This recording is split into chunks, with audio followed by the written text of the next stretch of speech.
Once upon a time, in a very faraway land, there lived a very young king. His name was Erasmus. King Erasmus was a very fine man. He took over the throne at a very young age because his parents passed away.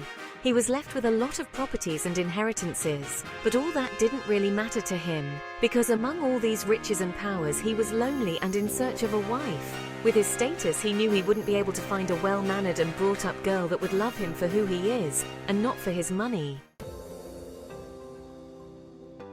So one faithful morning, he gathered his elders and told them about his plans, which was to travel for 3 months to find the woman he would like to marry.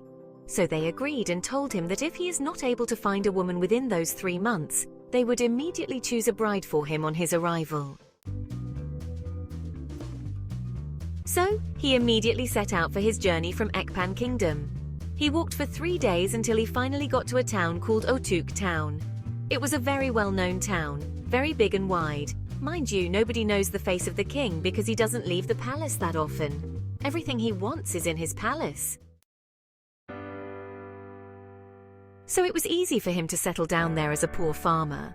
After settling in, one faithful day, he was walking on the road and saw 3 beautiful maidens. One was dark in complexion, the other was light-skinned, but the one that actually caught his attention was the fair one. She had long hair, fine eyes, and perfect lips. He immediately liked her and wished he could see her again. So the next day, he went through that part to see if he would see the maidens again, but he never saw them until a week later when he went to get something from the market to cook for himself. He saw the dark-skinned maiden. She was the one selling for her mother. He was immediately happy because he knew that since he had found this girl, he had found the fair maiden. So he walked up to her. Because he was a very handsome young man, she was drawn to his brownish, beautiful eyes. He said hi to her and asked her what her name was. Her name was Oma, daughter of a palm wine tapper and a trader as a mother. So they exchanged names and asked if they could talk later. She was happy and said yes. So later in the evening they met at the market square and he immediately started asking about her friend. To be precise, the fair maiden. So Erasmus started asking about the fair maiden. Oma was surprised at first, but as a good friend, she asked him why he wanted to know about her. And he said he was interested in her. To be precise, the fair maiden. So Erasmus started asking about the fair maiden. Oma was surprised at first, but as a good friend, she asked him why he wanted to know about her. And he said he was interested in her. She was a little bit disappointed, but as a good friend, she said all she knew. Her name was Amarachi, daughter of the chief of the community and also the most wanted girl in the community because of her beauty. So after all the interaction, Erasmus begged Oma to introduce Amarachi to him. She agreed, so they fixed a date. On the set date, they met at a spot. Erasmus and Oma came. Amarachi and the other girl were waiting for them.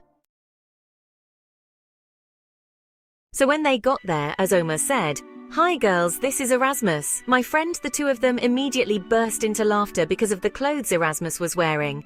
He was dressed like a slave. They asked Oma in his presence, "Where did you carry this beggar from? Was this the person that you said wants to ask for my hand in marriage?" She abused Erasmus so much that he was embarrassed and left. Oma was angry at Amarachi for talking to him like that, and she ran after him to apologize. He said it was fine, that it was not his fault, but because he was poor. Oma felt so hurt because she already liked him, even though they had just had little conversations. Erasmus said he really wanted to make friends, so from that day onwards, Oma was always at Erasmus's place, gisting, laughing, telling jokes and all. She even cooked for him sometimes and helped to keep the house clean too.